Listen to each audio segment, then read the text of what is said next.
welcome to this week's reading vlog. I have read this many books this week. I am hoping it's not an extraordinary amount because I did promise myself that I would ease up on the amount of novels I consume because I am very close to burning out. I have read a gazillion books this year and just devoured all of those words, all of those stories, and I'm at my capacity. I'm worried that I'm just going to explode.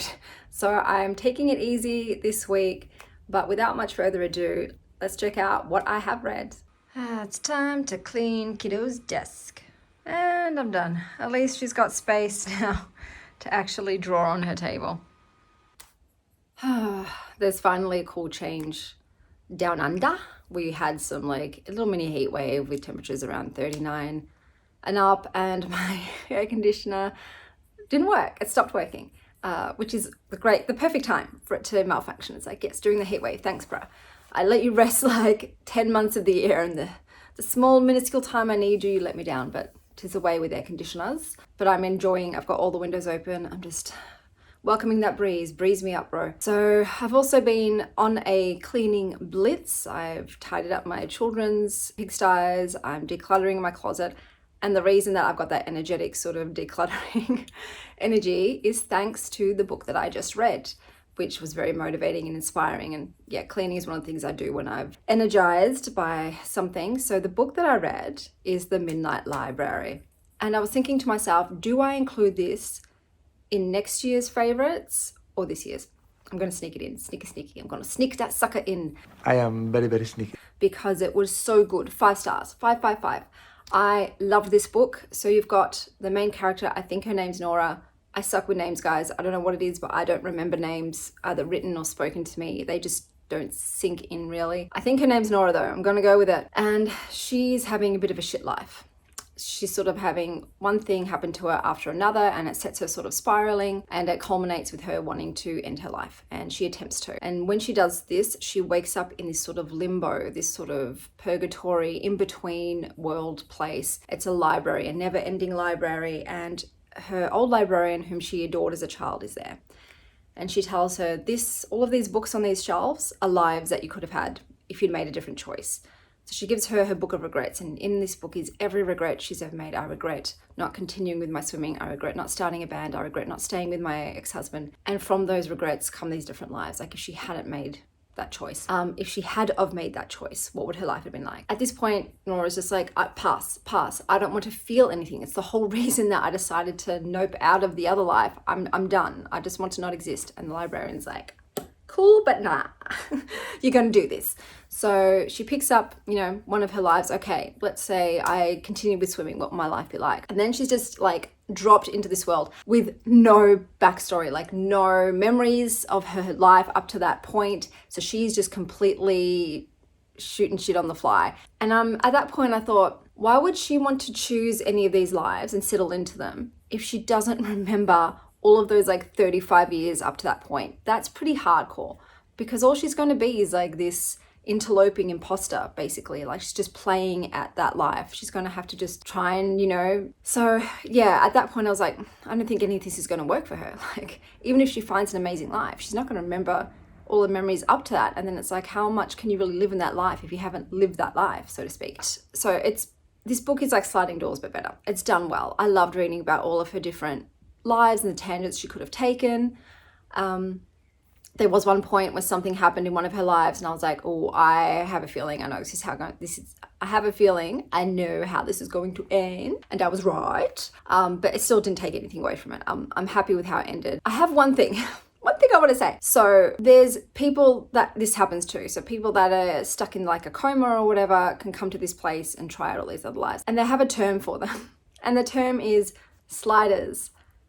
And I'm like, does this author know that a TV show exists of the same name where people go to parallel alternate universes and see how their lives are there, and that's literally their sliders? I'm like, Matt, like you could have chosen any name for these people. Why would you choose one that already exists and that was a TV show? So that was a bit like, why wouldn't you just give them another name? You know, like the slightest slide between worlds, like that's been done. So that was a bit like, oh, I would have picked something else. But otherwise, like I said, I adored it. It really makes you look at your own life. Like obviously Nora learns a lot of lessons. The librarian is just like dropping truth bombs like all the time, and all these, you know, very philosophical quotes. So Nora did at one stage study philosophy, so it's a very philosophical book, and she gets to sort of live some of those like philosophical theories. I found it very motivating and inspiring. It does make you look at your own life and inspect the choices that you've made, and by proxy the choices that you didn't make, like things you didn't choose, and what would your life be like. The whole fact that you do create your character, you are writing your story, you're choosing who you are and what choices you make. And some of us forget that, and we sort of just go on autopilot and just react to things rather than like really writing our story and making intentional choices and deciding, who do I want to become? Because yeah, it's inspiring. I know that in another world out there, there's like a super athletic Chanel. I'm like, what would that be like? To have like, you know, physical strength and health and vitality. And you wonder how many of the things that happen to you are from choices you made instead of just, you know, nature, like, you know, your genetics, like how much is due to the body you've been given and the family you've been given instead of, you know, your own autonomy. So it was very inspiring. Like I said, it sent me on a cleaning blitz, and I'm like, all right, I'm going to make some different choices and try and be a different, you know, a better improved version of myself in regards to who I think would be a better improved version of myself. But I love this book. I don't want to ramble more about it, but it was amazing, and I'm actually looking forward to checking out Matt's catalogue of previous works. It's my favorite thing to do when I find an author I like. I'm like, all right, let me go and binge everything you got. Just give it all to me. I'll take everything on the menu, thanks. So yeah, I'm probably going to do that after I've read the other books that I said I wanted to get to this week. I still haven't gone to the library. They were closed because, you know, it's the Christmas break, but I'm going to get there tomorrow and pick up the other books that I want to read this week. And yeah, if I have any more time after that, I'll read Matt's. But I am trying to cut back on the reading. I have read so many books this year. So many books, and I'm feeling a bit of a book burnout. I've never read this many books in a year before in my life. It was a moment. I think that moment has finally passed, and like I said, I'm aiming for maybe 5, and if I read more than that, fantastic. Less than that, that's still great. Like, as long as I read something every week, that's all I hope for, because reading is really cathartic for me, and it is part of my self-care, and it's my favorite hobby in the whole world. So here's Nova. That's how she prefers to sleep in the sun. And then we've got Willow doing her little stretch. And then we've got Sylvie. Hey, sweetheart. All 3 cats just basking in the sunlight today.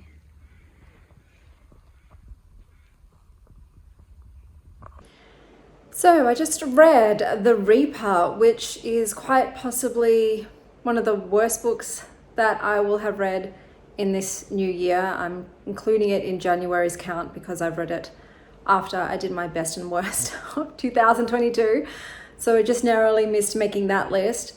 But it's about this Fae dude who works for this woman who has powers, and she's enslaved a bunch of his people. She rapes everybody. A lot of the children, the female girls there, are also raped and made to be breeders. So it's just a book based on rape. Pretty much that's its whole plot. The writing, horrible. The character development, non-existent. This dude just makes one awful decision after another. He's got 2 sisters that are in her control. She's imprisoned. And he just fails spectacularly at every choice that he makes. And at the end of it, I was just so annoyed at him. His sisters suffer because he's their brother. And it's just a crap story. Like, I know it's a novella, but does it have to be all just misery and gloom and doom and graphic violence? Like, who likes this stuff? Once again, this is another book that's rated over 4 stars on Goodreads, and I don't get it. I'm going to start putting down like the Goodreads and the story graph ratings below my ratings. But yeah, I get 1 star. Or maybe I should give it 2 stars. I feel bad for giving 1 star. But no, I hated it. You know what? 1.5. 1.5. I'm being generous. Awful. And yeah, I'm still going to give this author one more shot because she's gotten such high ratings on all of her books. So I'm thinking maybe it's just because it's novella. And I think this character, the Reaper dude, is in another series. So this is like his backstory. So maybe she just wanted to give him an awful backstory, but like, you don't like him after this. So I'm going to read one of her other books, but we'll see how that goes. Hola! I'm currently having this chamomile, fennel and marshmallow root tea. I know you're probably thinking, why is there milk in it? There's my beautiful kitty baking biscuits. It has milk in it because I'm an abomination who likes adding creaminess to every beverage that I drink. So I know that's gross to a lot of people, but that's the way I do. I'm currently going to read this. I'm very excited. I'm just living my best life, guys. Kids are at their dad's, the house is clean, everything's quiet. It's windy and gloomy outside. I've got tea, I've got reading materials, and I've got the sweet, sweet silence of an empty house. Oh my God, the main character's name is Nova. I'm so excited. Nova, your name is in here. Aren't you excited? You want to see? Okay, have a look. Yeah. And there's a black kitty. And the bookstore is called Black Cat Books. Nova, this book is made for you. It's made for you. Hey, Sylvie. I'm surrounded by cats at all times. So this was an impulse borrow. I did not put it on my to reads this week, but I saw that cat and I thought, she coming home with me. And then look at this. There's illustrations, guys. I just love when books have pictures. I think it'd be great if fiction books for adults had some more pictures in them, some more mixed media in them. It just makes it so much more interesting and fun. Bitch is going nuts. Mummy sweats on that, isn't it? Yeah. Better rub it all off. Don't want to have any of my body odors on it. Just got to be yours.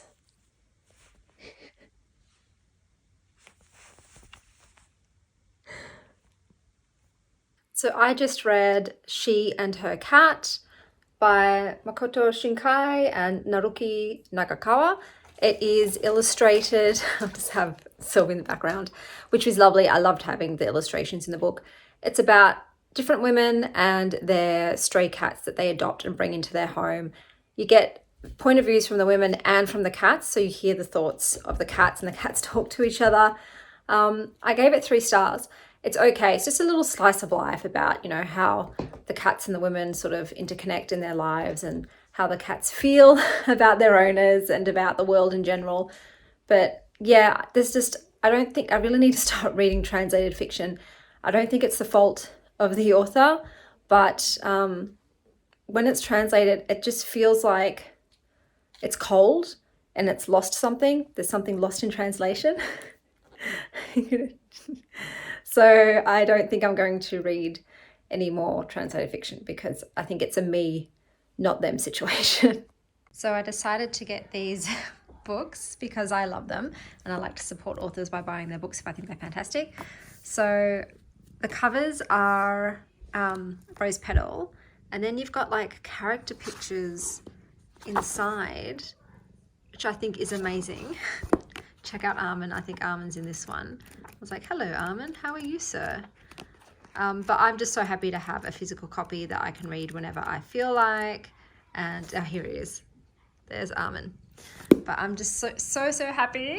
Hey, darling. I just really hope there's a 3rd one. I don't know what's going on with this. Anyone who's read this series, if you know there's a 3rd one, please let me know, because I will be so sad if I don't know how this series finishes. So I've been playing around with Library Thing and I like what I see. I really like how in-depth it is. Check out this area. So I've imported all my books from Goodreads. So you've got all these really cool like interactive charts. It tells you how big your stack of books are. So mine are 193 feet, just slightly under the Taj Mahal, which is cool. You can see how many were fiction, non-fiction, fantasy, romance, and young adult are the biggest genres I read, which is no surprise. I'm just playing around and just like checking all this stuff out. It's pretty fascinating. I mostly read female authors, which, okay. Alive, dead, and what's this one? Not a person. Okay, I don't know what that means. I'm pretty sure all the authors are people. Obviously this data's skewed because I just dumped all my books here at once. But yeah, look, I like Goodreads. I don't love that you can't do, so these are recommendations, which, okay, it's pretty accurate. I don't love that you can't do half and quarter point stuff, because that annoys me. Sometimes something is 4.5, not a 5, not a 4. So that annoys me. I'm just going to the group page. Storygraph, I like a lot of it. I'm not in love with the layout. I'm going to say I don't like that you can't see the reviews that well. Like, it's sort of hidden, and I like to read reviews, man. So that's something I don't like about that. So I just don't like everything about either one. I would like to do, it even tells you members have the same books as you. Cool, if you want to make some friends. There seems to be a message function. This is like massive. The layout is a little, like I said, clunky, outdated. So I don't love the layout, but it seems to be a beast in terms of like what you can do on there. So yeah, I might spend some more time on here. I know that a lot of people don't have this, so I'd probably still have to keep either Goodreads or Storygraph, but I'm excited to have a play and see what it's like. Oh, look, there's Shadow of the Wind back in the day. So yeah, I'm excited. Just having a cup of cold grapes while sitting in the sun. It is a super hot day, and I know that probably doesn't look sunny. Oh, butterfly. So I just finished with Gideon the 9th, and by finished, I mean I'm DNFing it. I tried reading it, and then I tried it on audiobook, and it's just a bunch of snarky, sort of witty banter with, like, it's just confusing. It's really confusing. I'm like, what's happening? What's going on? Who's who? And I just couldn't get into it. For whatever reason, it just didn't appeal to me, and I wasn't having a fun time. It was giving me a bit of like a headache. So this book and I just weren't a match. So my kiddo needed a new iPad for school, bigger storage, all that jazz. And instead of trading her old one in, which is this one here, I decided to keep it for myself and try out all this like digital journaling sort of thing. I really am an analog girly, so I don't know if like the general, day planner is something I'm going to continue to do online. I just don't like being on tech for very long, so I'm playing with it, but I don't think the daily diary is going to stay. But I have been enjoying playing with tarot journaling digital, because I always felt bad about like the amount of books that I was using with my tarot journal. And I thought about too for recipes, so I found this template and putting all the recipes that I like that I find online on there. But yeah, I'll see how I go. Let me know if you went from analog to digital and if you like it or if you went back. I feel like the tarot journal will stay, but I think the diary, the reading journal probably will not, because I do just like writing those down. Chocolate cake still hot at the oven. So the next book I read was Mooncakes by Wendy Zhu, Suzanne Walker, and Jomette Gill. I have been waiting to read this book for so long. I kept hoping my library would get it, and I have ordered it in, but it's going to take way too long. So I thought, you know what, I'm just going to buy it myself. And I am not upset. I love the illustrations. I think they're bloody gorgeous. I won't give away the ending too much. The quality is beautiful. Like, the paper is silky and glossy.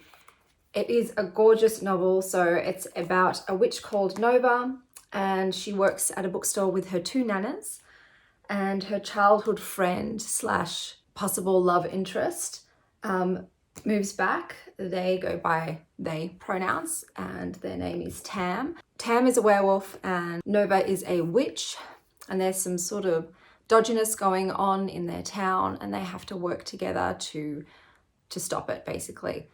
Such a gorgeous book. I loved it to bits and pieces. Possibly the best graphic novel I've read so far. It's the one I've enjoyed the most. I like the illustration, I like the storytelling, I love the characters, I love the plot and the setting. So this was amazing, and that's why I gave it 5 stars.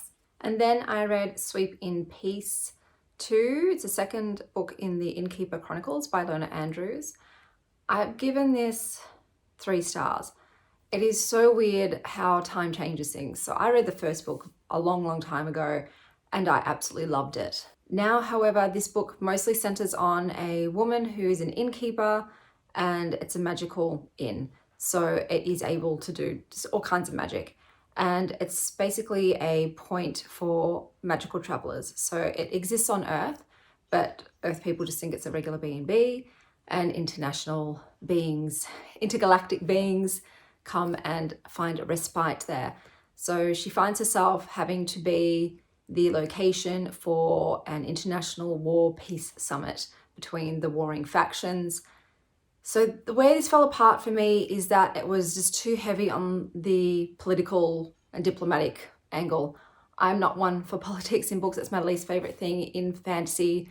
I hate reading about the negotiations and all the delegates, you know, peace talks, all that sort of thing. And that is the main meat of this book. So therefore I was like, this is taking forever. I don't care about the back and forth. So that is the main plot of this book. If you love that sort of political, you know, intrigue and dialogue, then hey, it's the book for you. But for me, you know, I got so bored and I was skimming hard. The main character's fantastic. I've already forgotten her name. I suck with names. There were like a few love interests, but they all just felt so flimsy. There wasn't really any like depth of building to those relationships. It was just like, oh, he likes me. And I don't know, some of them carried on from the first book and I do remember them. So I did remember this book reading it. I was like, okay, I remember the story. So it did stick in my mind. But yeah, this second one at my age now, it wasn't for me. So that's why I gave it 3. Checking out the new tree. Courtesy of Kate and Russell. So let's have a look at the other books that I read this week. We have The Kiss Curse by Erin Sterling. I gave this 3 stars. It follows on from the X-Hex. You still have the Jones sisters and the Penhallow boys, who are witches in this town, have the most power. And there's sort of like an enemies to lovers situation going on between them. It is very light. It's a rom-commy, witchy, small town romance. And for me, it's just too fluffy. There's just not a lot happening. I'm not buying the romances. It's just, sometimes the characters just feel a little over the top, a bit cartoonish, and it's just not my thing. I can see why a lot of people like it, but for me, it just doesn't hit. So I'm not going to be continuing on with this series. Then I've got 5 Arguments All Couples Need to Have by Joanna Harrison. So this, unfortunately, I did not like based on the format. It was very heavy on, these are some of my clients and here are some of their conversations that they had with me. And some of the dialogue just felt so unnatural and inorganic. And I find that really cringy and unbelievable. And I just didn't want to continue reading, to be honest. So this just wasn't for me. It wasn't the style and it wasn't what I was hoping it would be based on what the title says it is. And then we've got Poster Girl by Veronica Roth. I gave this 3.5 stars. This was touted as an adult dystopian and it's really not adult. It feels so YA, very, very YA to me. You've got the main girl, which is Sonia. Basically, there was a government organization called the Delegation and they were based on a social credit system. So when you were a good citizen, you got credits. When you were a bad citizen, you lost credits. And you might like say if you ate a donut, you lose 5 credits. If you eat a salad, we'll give you 5 credits. And with this credit system, it based how many credits you have determines sort of like what your levels of freedom were and the power that you had in society. And there were a lot of families, for instance, who chose to have second children who didn't have enough credits, who didn't do the right paperwork, and those children were taken by the delegation and given to other people. When that delegation fell, everyone that was part of it, including Sonia and her family, was sort of locked up in this government housing prison, open prison area, and they're quite impoverished and they're only given very meager rations. There is now a new government called the Triumvirate, and every time I read it, I just thought of the Pentaveret with Mike Myers on Netflix, and it made me laugh. But anyway, the Triumvirate is trying to locate all of the children that were stolen, and they approach Sonia and say, hey, we might give you your freedom, let you become part of the real world out here if you find these children. And it was that mystery that kept me reading. Otherwise, I found this quite dull and slow. It's basically like, it's a bit Evie from V for Vendetta mixed with Katniss Everdeen from The Hunger Games, but way less skills and way less spunk. So this didn't quite deliver, but it's not a bad book. It was still entertaining. It was a bit mid. And then I've decided on my channel every month, the first week of every month, I'm going to do a reading vlog on 1 fiction and 1 non-fiction book, which I will put a poll up for you to vote on. Because I've just done this now, I'm not going to do it in February. So the first week of March, I'll be posting my reading vlog. I've put up a poll, so feel free to vote for which fiction or non-fiction you'd like me to do a vlog on. Feel free to read it as well, sort of like an online book club. I'm going to call the Wild Ones Book Club. But yeah, we'll get that going, and I'm excited for that. For my TBR this week, I'll put up 5 books that I think I might be able to get to. I'm also going to be doing a monthly Kiddos Corner segment where I talk about all of the picture books and middle grade books that I read. So I won't be including reviews on those in my weekly wrap-ups. I'll just show you, like, I read this book this week. I'll talk about it in the Kids Corner. But that's everything I have to tell you for this week. I hope that wherever you are, you're having a spectacular morning, afternoon, or evening. And as always, stay wild, Star Child.